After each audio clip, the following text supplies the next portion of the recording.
Until now, he's been known simply as Blackshirt.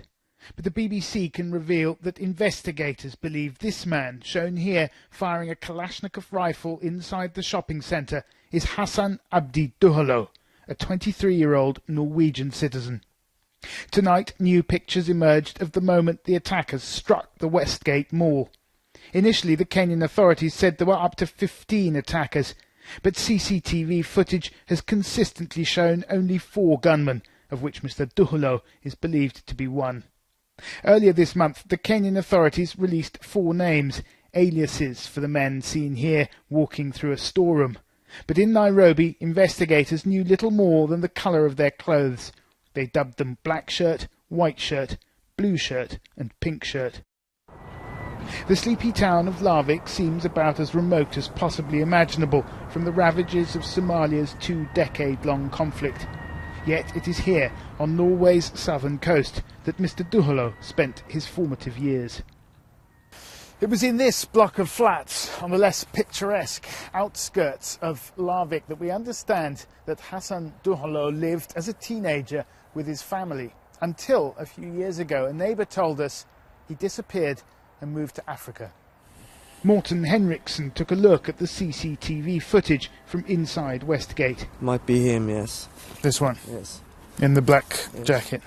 Henriksen admits that he hasn't seen his neighbour for about 4 years, but he points without prompting to Blackshirt, apparently corroborating other sources, both in Norway and in Kenya. It was pretty extreme. In what way?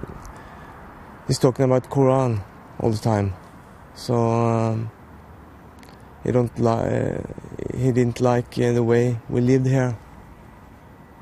Here's what we know about Hassan Duhalo.